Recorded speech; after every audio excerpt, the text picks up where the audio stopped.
I was born in 1959, officially on the 1st of November. Eventually, I learned that I was actually born late on Halloween. Given a choice of dates by the hospital, my parents chose to deny me a series of Halloween-themed birthday parties.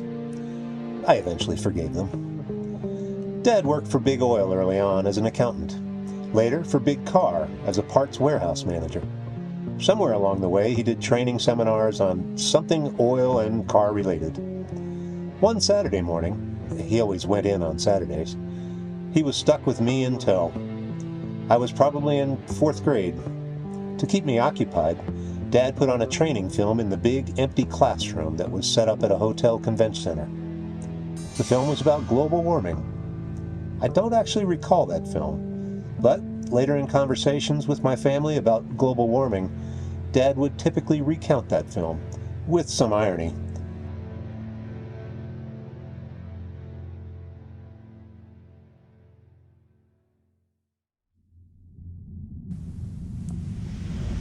So, here we are. Why, yes, dear. We are here. Yes. You've had a long pathway, with many strong threads. A long, strange trip, as they say. Did you get what you wanted from this Vita Fila, your life thread? I accomplished most of what I wanted to. And what was that?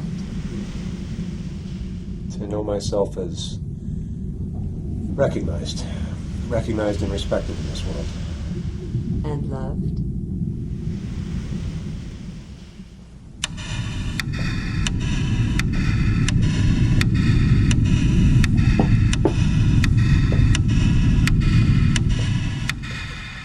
You did win the boson prize, At least. The boson is the highest honor in particle physics, you know.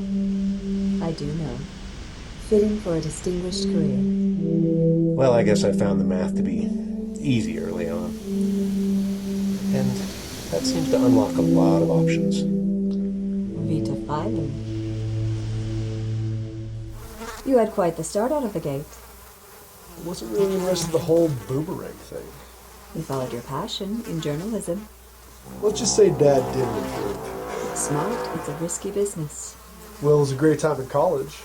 Student paper and all. Grades, not so much. Let's just say the dean's list wasn't really on the pathway to success. Is that Oscar Wilde? Well, the swashbuckling was doing well. That's what we called it. Yet you wanted to trade it in for a desk job. Desk job, more like music.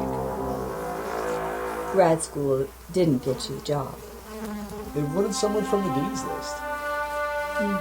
Such is life. But you pivoted. To PR. The dark side.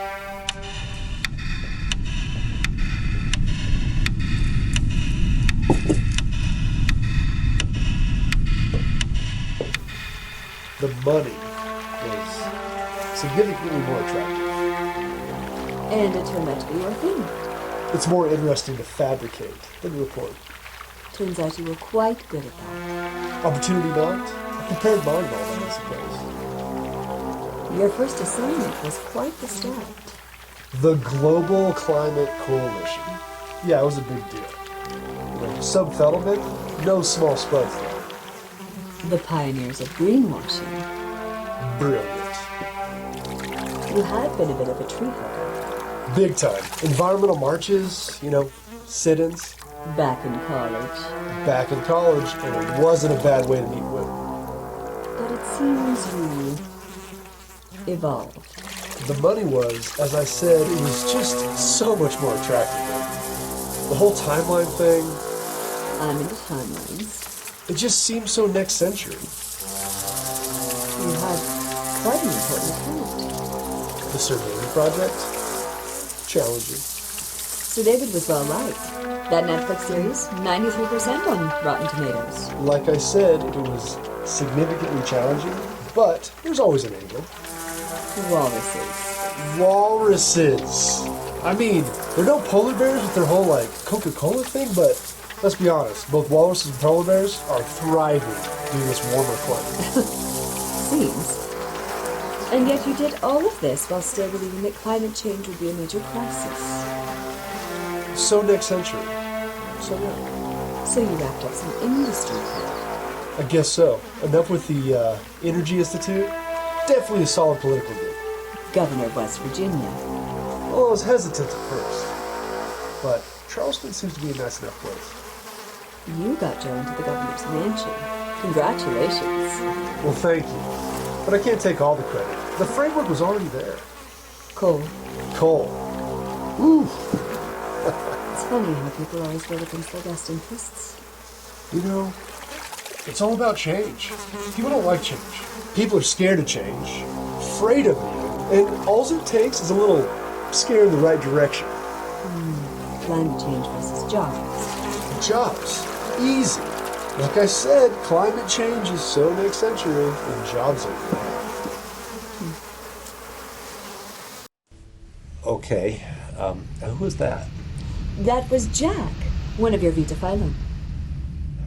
Okay. Well, anyway, school, especially grad school, I found to be rather easy. I liked the life, and I liked the range of things to study. You settled on physics. It was a very hot field back then. Lots of open road to run on. And as for me, I don't know why, but it also seemed to open a lot of space for side passions. You minored in English. Modernist American literature. It was my second major at the master's level. Hemingway. Unlike photons, quite precise. So school was easy, but the transition to an academic career, not so much. It wasn't always smooth sailing. Academic life wasn't what you expected. No, it wasn't. I always found that the time in the classroom was time wasted, not doing research. You were always first a researcher. Always. Grant writing, experiments, publishing. It was all very time-consuming. I had a lot of important work to do. And, well, everything else just seemed to be... In a way. something like that. You did manage to dodge a lot of the committee work, though. That was easy. Just show up late and be a pain in the ass. So not winning any popularity contests, then? No, not with tenure. Say what you want, though. I didn't win the bosun for being lazy. You say you studied particles of light. Mm-hmm. Photons. Seems you did see the light. An English major. Modernist American literature. At Iowa. O'Neill, Stein, Hemingway. Those were the days. Days of wine and roses. Well, nights anyway. I actually wrote a term paper on that movie for a film studies class. Blake Edwards. One of the directors we looked at. Why not Pink Panther? Too easy.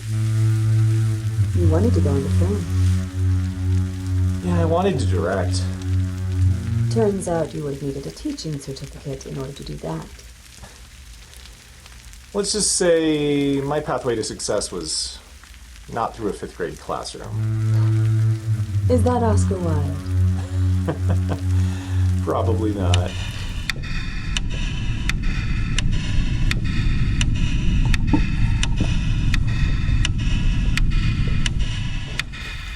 You didn't have a very high opinion of journalism. Mostly crap, but the internship was paid, and I got to spend the summer in D.C. The Beltway Times. Did you get to know any Moonies?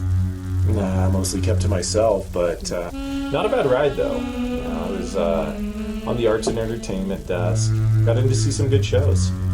And that review you wrote for the premiere of More Stately Mansions opened a door. I'd say O'Neill got me to London. Oh, but alas, the Morning Mail. Less crazy than the Times. I was split between the environment desk and theater review. And your technical background on the environment. Not so much, but I always considered myself a real tree hugger. So no expertise needed. At the Mail, hardly. You gave up on tree hugging. Not at all. But you wrote that series of pieces on Sir David Attenborough. Sometimes you just take the assignment. Look, I was very concerned about the climate. Rationalization. whatever was going to happen would be long after I was gone, and there's not much an individual can do anyway. And from there, another door opened. I was ready to get back to the States. The think tank position seemed a real long shot, but my editor at the Mail had some connections. So, to the Global Climate Coalition. Oil money. Big oil. Very big oil. An English major. Actually, it was the minor in film studies. They needed counter-programming to deal with the day after tomorrow. Profoundly silly. Ebert, yeah. Always on the mark. But impactful, nonetheless. It came in second on a long holiday weekend. Right behind Shrek 2, of all things.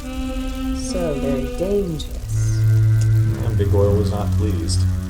So they put you out on the road. I was excited about the travel, and honestly, the radio talk shows were pretty fun. Possibly crazier than the Moonies, though. They lent you out to co-host on Breitbart. You were quite a hit as the climate guy. Didn't know I had it in me. Celebrity. And politics. Summarized power. I fit their profile, said the right things, had a name. And they had the money. Big Oil. They had their sights set on Charleston, that empty seat in the House. Yeah, West Virginia wasn't my first choice, but I'd been there long enough to get residency and didn't lose it while I was on the radio circuit. The mouth of the gift horse. You have a way with words. Yeah, I like that. You got the governor's mansion. Impressive. More big oil. Oh, big coal, actually, but it's all just carbon anyway. You had a lot of help on that campaign. Yeah, the PR guy we had on that team, genius. Okay, another, Vita Fila? Darren. Oh, well, I liked him. I think we would have gotten along. Well, anyway, couldn't have done this without basically having been kicked out of my own department. But wasn't it, I don't know, sort of beneath you to teach introductory courses, even in another department? No. I did a good job. I filled a need that they had in their program, and I didn't have to get mixed up in the politics. Plus, I had the material so damn cold that I could run the semester class on an average of about 4 hours a week. More time in the lab. Exactly. And after I won the bosun, let's just say, Teflon. But the promotions never came, and the salary increases didn't happen. Politics. So no, the paycheck wasn't exactly what I expected. And yet, I found an opportunity. as always, You see, science is never 100%. There's always room for debate on anything. your research was debated. Oh, sure, but it held up. It wasn't very controversial. That's the key, controversy. So your work with climate change, or was it global warming? Global warming and then climate change. Either way, controversy. Thus opportunity. Do I have to call you Senator? I'll make an exception. 2 terms after that short stint in the governor's mansion. The people of West Virginia must really like you. It's hard to keep a good man down. Still, it must have been a long, strange trip. Look, I'm not into those woke sayings, destiny. But it was a hell of a ride.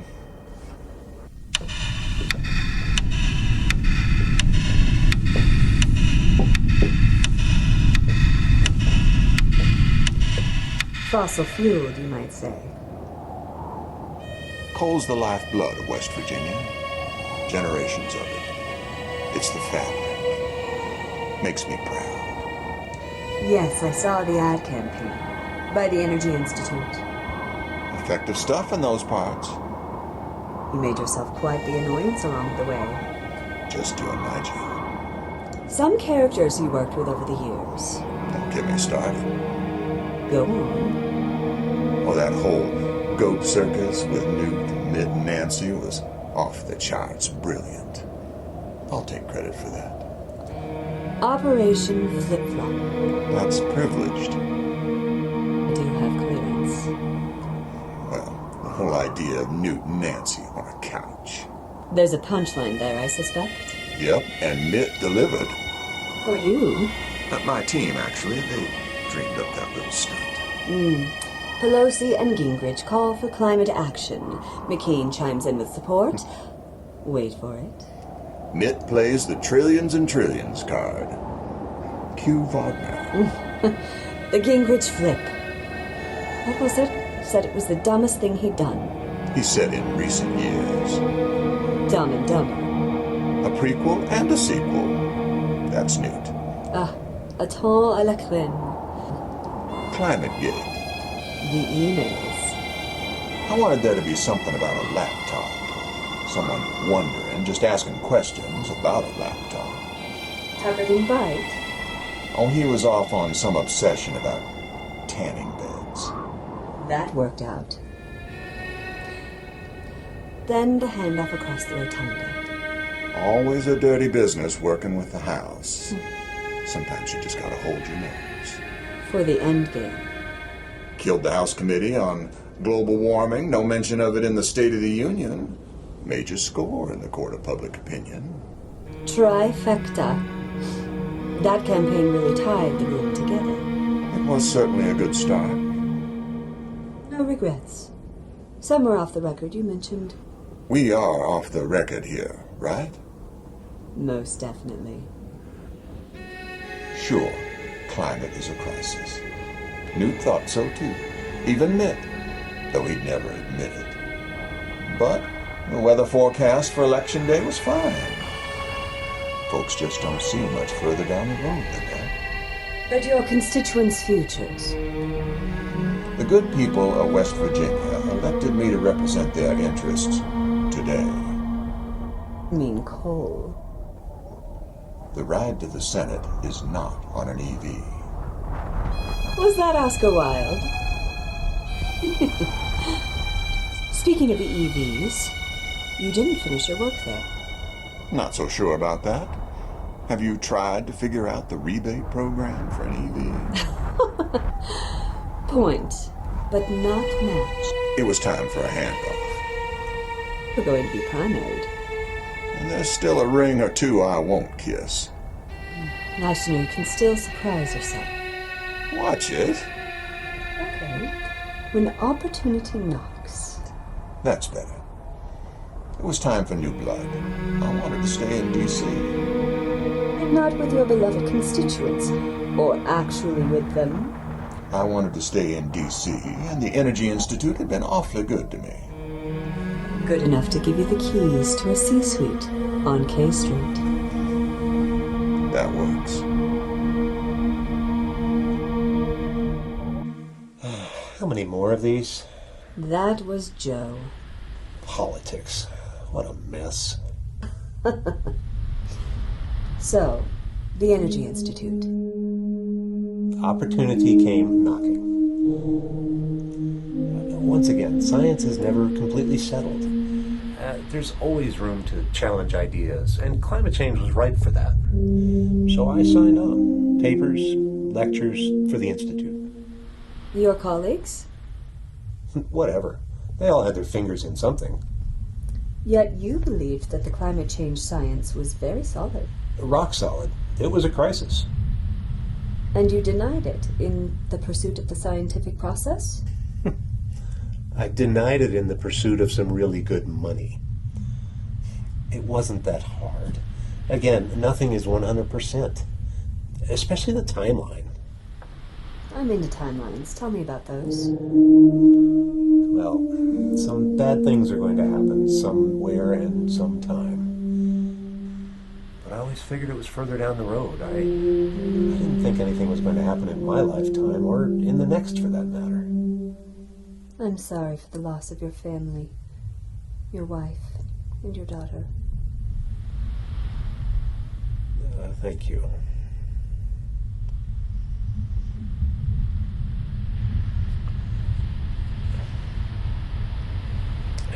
Anyway, the whole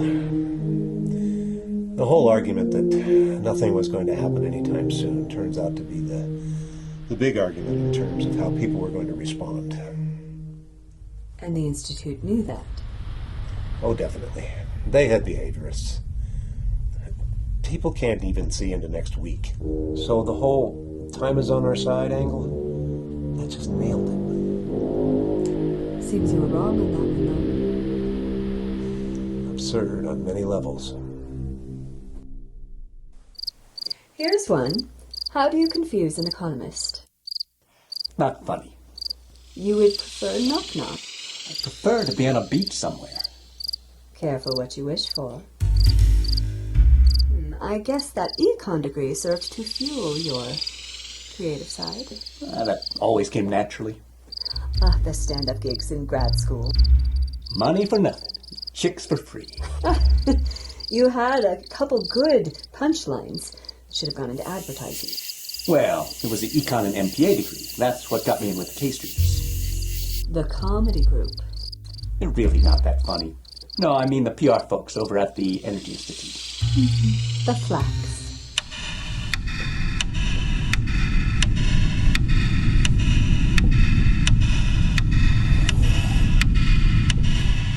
They secretly like that name. Sense of humor. Got you, then landed the London gig with the Global Climate Coalition. Probably the best summer I've had in years. London is great. K Street can be a grind. It was nice to let loose with the campaign folks. And a fine campaign it was. So you came up with that tagline. Well, pub crawls are off the record, but, yeah. They ran with it, though. You're not proud. It's silly. Of course I am. It's damn original. The carbon footprint. Damn right. The carbon footprint. Really took on a life of its own. Apparently, that's the whole idea. My whole role was to bend a knee, twisting an arm, providing a little persuasion. And giving gold bars to senators. Different senator, but whatever it takes. But the way those creative folks took this inebriated joke and turned it into one of the best diversions of all time, I mean, Doesn't get much better than that. no, it does not. And in economic theory, Oh, please. Oh, okay, go on. it's kind of fascinating. Under the broad rubric of bounded rationality, one can locate some effective routes to some really crafty blame shifting. Gaslighting. Actually called blame game theory. This has to do with footprints? The idea is to give people a heuristic that relocates the responsibility for a problem from the actual problem to some fun aspect about themselves. Won some awards, that one. It did. Though, I gotta say, at least to me, toss up between that and plastics recycling. But the summer ended, and you went back to K Street, Energy Institute. That's probably a good thing. No, definitely. Definitely a good thing. Pub crawls. One pint over the line. Sweet Jesus. Was that Oscar Wilde? Who? No, never mind. We had important work to get back to. We had a senator on the way out. That takes a lot of navigating. Years of cultivation. 2 terms. The Energy Institute had been with them the entire way. Me, just the last couple of years. But my main focus? West Virginia. You and Joe got to be friends, though. Yeah, he's a good man. Can't keep him down. With a lot in common. That environmental study committee. Yeah, that retreat. We had a great time on his boat reminiscing about that one. Bold tree huggers. We were actually on the climate subcommittee. I mean, don't get me wrong. This whole thing's going to be a global train wreck. But you have a pass. You know, just time. I won't live to see it. I don't have any kids, so... Well, at least you're not blame shifting. Not at all. Look, you gotta make a living. And Joe felt the same way. He did? So you threw him a lifeline. More like an off-ramp. That primary. He'd had enough. I mean, can you blame him? The whole place has turned into a clown show. Still, not a bad get. Not at all. You know, the Energy Institute was lucky to get him. He had other offers. He did. He had the keys to the C-suite.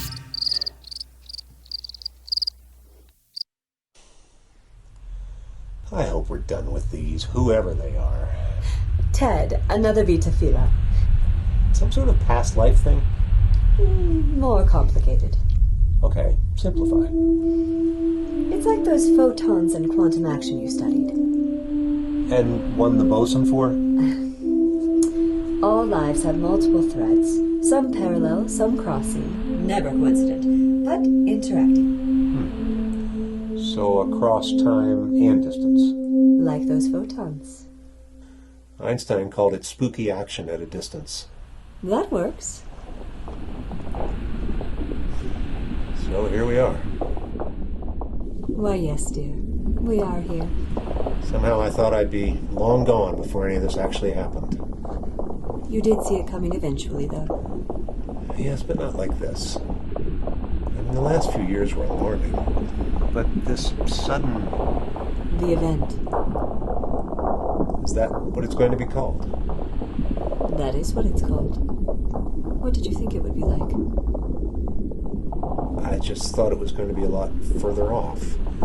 What I imagined was going to be the worst of it. Distance. That was your whole denial thing. You persuaded others to see things the same way. Well, that was the job, after all. A whole denial industry built on, what, the 5 Ds? That was a simple model based on a paper that wasn't even peer-reviewed. Always the critic. Scientist. Simple models are all right sometimes. If you want a deeper dive, just try Wikipedia.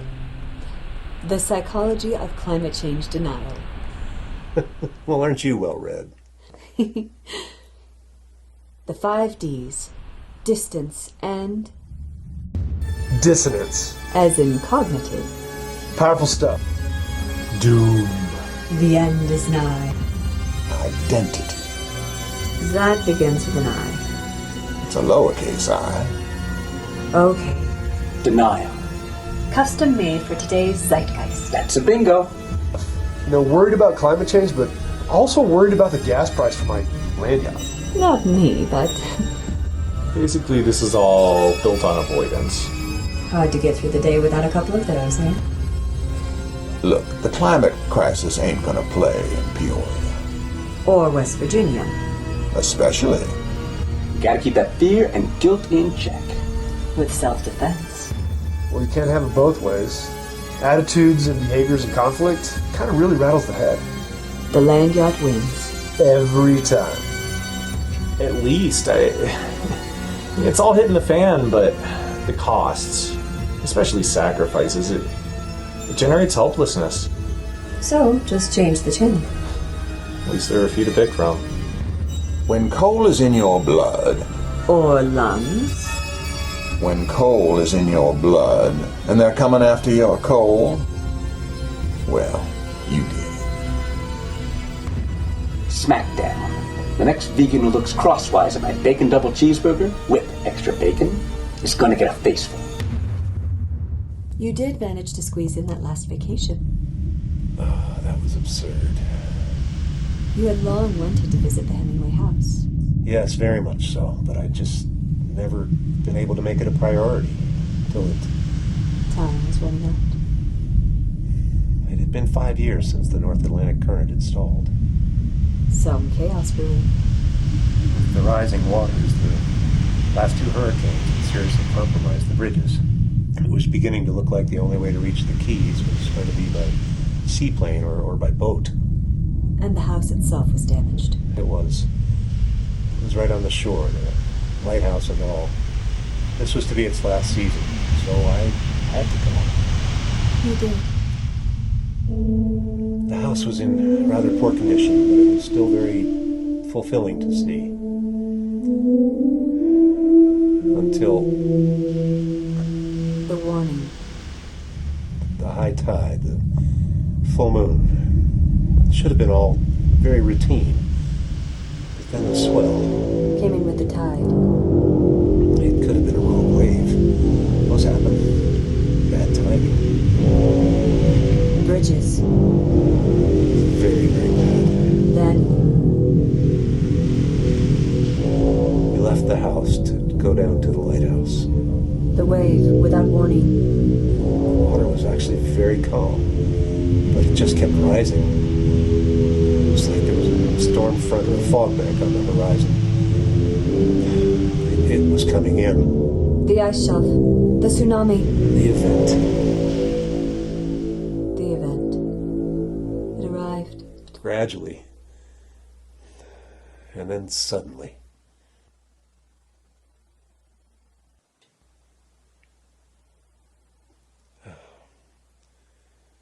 I just wonder, What? was it all inevitable, given human nature? Oh dear. There's no such thing as human nature. Reality is socially constructed. Humans can make anything of it they choose. It's obvious if you just look around.